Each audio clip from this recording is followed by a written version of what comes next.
공상과학 속에서 하늘을 나는 자동차는 많은 사람들의 사랑을 받고 있습니다. 뭐든 상관없어요. 스페이스 오페라 장르의 책을 읽어도 좋고 비디오 게임을 해보거나 영화를 봐도 좋습니다. 그러면 그곳에 나오는 주인공들은 아마 높은 확률로 외계인들과 전쟁을 하고 있을 것이고 개인 에어카를 타고 하늘을 날아다니고 있을 것입니다. 여러분 안녕하세요. 놀랍게도 스페이스 오페라에 나오는 다른 종류의 교통기관과는 달리 하늘을 나는 자동차는 실제로 존재하고 있습니다.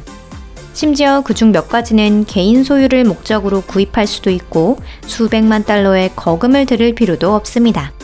관심이 가시나요? 이곳은 토픽입니다. 그럼 오늘도 시작해 보도록 할게요.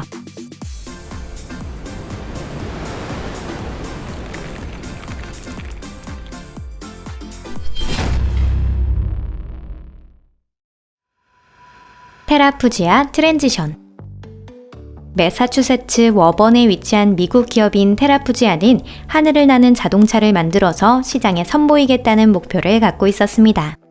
이 기업은 2006년 만들어졌으며 자사 첫 프로젝트인 테라푸지아 트랜지션을 개발하기 시작한 것도 같은 해였습니다. 테라푸지아 트랜지션은 접이식 날개를 가진 비행기로 자동차나 작은 자가용 비행기로도 이용이 가능합니다. 이 기체는 도로 위에서 시속 110km 정도까지 가속할 수 있고 공중에서 이륙한 후 최대 속도는 시속 172km입니다. 그리고 이 기체는 일반 자동차용 차고에도 수납할 수 있습니다. 트랜지션의 판매는 당초 2012년이었다가 그 후 연기되어 2016년으로 출시를 예정하고 있었는데요. 하지만 안타깝게도 회사는 두 번 다 기한에 맞추지 못했고 현재도 이 프로젝트는 불안정한 상태에 놓여 있답니다. 개발은 완료가 되었을 수도 있고 아직 계속되고 있을 수도 있습니다. 이를 지속하는 대신 테라푸지아 사람들은 다른 아이디어를 내게 됩니다. 테라푸지아 TFX. 테라푸지아 TFX는 이 회사의 또 다른 프로젝트로 사실상 전문가들은 트랜지션보다 이쪽의 전망을 더 긍정적으로 보고 있습니다. 이 역시 접이식 날개를 가진 자동차로 트랜지션과는 다르게 헬리콥터처럼 수직 이착륙을 할 수 있습니다. 이륙과 착륙 과정은 탑재된 컴퓨터가 감시하고 있으며 이 자동차를 운전하기 위해 노련한 파일럿이 필요하지도 않습니다. 현재 중국 회사 지리가 테라푸지아 TFX 생산을 계획하고 있으며 공장은 우한에 둘 예정이라고 하네요. 생산은 당초 2020년 말에 시작된다고 밝혔지만 전 세계적으로 퍼진 코로나 바이러스가 이 과정에 어떤 영향을 미칠지는 알 수 없습니다. 가격은 30만 달러 정도로 비싼 편이지만 또 그렇게 터무니없는 가격은 아닙니다. 아이테크 매버릭. 매버릭의 개발 당시 본래 이름은 패러모빌이었는데요. 이는 자동차와 패러글라이딩의 조합이라는 의미입니다. 개발이 시작된 것은 2000년대부터였고요. 2008년 시험 비행장치 증명서를 받았고 2012년 미국 연방항공국의 라이센스를 취득했습니다. 만약 여러분이 미국에 살고 있다면 이론상으로 약 10만 달러의 매버릭을 바로 구매할 수 있고 고속도로 위를 달리거나 답답한 교통체증을 겪지 않고 그 위를 시원하게 날아갈 수 있습니다. 아이테크 매버릭에는 획기적인 아이디어나 복잡한 설계, 화려한 전기장치 같은 것은 아무것도 없습니다. 이 제품은 패러글라이딩 날개를 가진 작은 버기 제품이에요. 하지만 이 단순함이 차를 더 안정적이고 안전하게 만들고 있습니다. 시스템은 복잡해질수록 고장이나 문제가 발생할 가능성이 높기 때문이죠. 패러모빌의 개발자들은 산악지대나 정글, 캐나다나 러시아의 타이가처럼 도로교통을 이용하는 데 큰 어려움이 있는 장소에서 이것이 일반적인 교통수단이 되기를 희망하고 있습니다. 그들의 꿈이 이루어지기를 기대해보죠. 버터플라이 슈퍼스카이 사이클. 버터플라이 슈퍼스카이 사이클은 버터플라이 LLC사가 개발한 또 하나의 대담한 작품입니다. 개발자들은 50년도 전의 아이디어를 그대로 차용했는데요.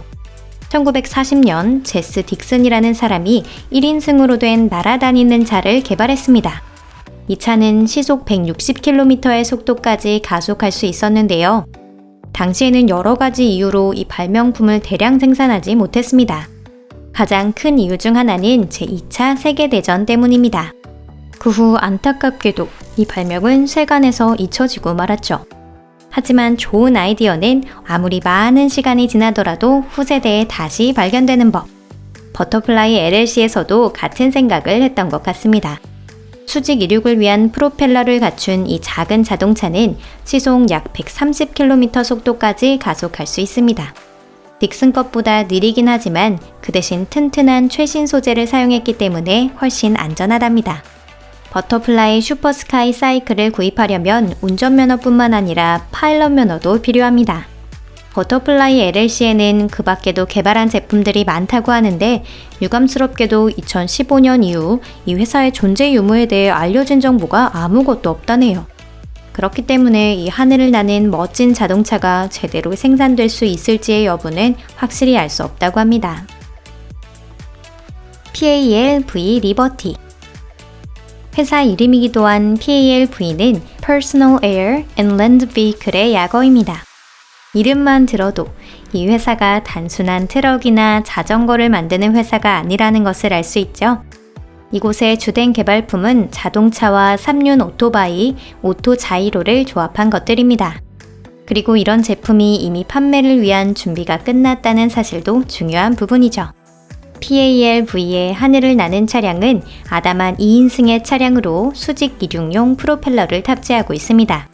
도로 모드에서는 시속 170km까지 가속이 가능하고 비행 중 최대 속도는 시속 180km입니다. 이 차의 발표는 2018년 3월 6일 제네바에서 이루어졌으며 2020년 3월 인도 구자랏 주정부와의 합의를 통해 이곳에서 생산하기로 결정되었습니다. 이 차는 두 가지 모델로 생산될 예정인데요. 베이직한 리버티 스포츠 제품과 한정판으로 생산되는 호화로운 리버티 파이오니어입니다. 에어로모빌 SRO, 에어로모빌. 슬로바키아는 한쪽 끝에서 반대쪽 끝까지 반나절 만에 도착할 수 있는 동유럽의 작은 나라입니다.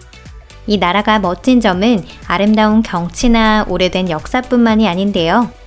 여기서는 에어로모빌이라는 비교적 심플한 이름의 하늘을 나는 자동차가 개발되고 있습니다. 스테판 클라인과 율라이 바크리크는 수도 브라티슬라바에서 활약하고 있으며 미국의 발명가인 딘 케이먼이 그들을 지원하고 있습니다. 그들이 개발한 차는 놀라울 정도로 깔끔하고 미래적인 디자인을 자랑하고 있고 PAL-V 리버티와 비슷한 느낌을 주고 있습니다. 하지만 이는 표절이 아니에요. 사실상 슬로바키아가 먼저 시작했고 컨셉이 고안된 것은 1990년의 일입니다. 2014년에서 17년 개발된 버전의 에어로모빌 3.0은 공중에서 시속 200km, 지상에서 시속 160km까지 가속할 수 있습니다. 즉 이번 순위에서 가장 빠른 것이죠. 하지만 안타깝게도 2015년에 이 차는 사고를 내고 말았는데요. 리트라 공항에서 실험하던 중 추락을 하고 말았습니다. 당시 이를 조종하던 스테판 클라인은 입원을 하게 됐고요. 이로 인해 슬로바키아의 발명품인 이 자동차의 본격적인 운용이 연기가 되고 말았습니다. 2017년부터는 새롭게 에어로모빌 4.0이라는 것이 개발되었다고 하는데요. 이것에는 스바루의 수평 대양 엔진이 내장되어 있으며 모양 역시 안전성을 높이기 위해 약간 변경되었다고 합니다. 플레인 드리븐 PD-1. 이번 순위의 마지막을 장식하는 것은 바로 플레인 드리븐 PD-1입니다. 이는 유명한 4인승 비행기 글라스에어 스포츠맨 2+2를 자체적으로 개조한 제품입니다. 이 비행기는 본격적인 지상 교통수단으로 이용할 수 있도록 개조되었습니다. PD-1에는 접이식 날개가 있고 추가로 연료 탱크가 2개 있는데요. 하나는 도로 엔진용이고 두 번째는 비행 엔진용입니다. 최초 시험 비행은 2010년에 이루어졌고 현재는 마무리와 개선 작업이 진행되고 있다고 하네요. 오늘 영상은 여기까지입니다. 끝까지 시청해주셔서 감사합니다.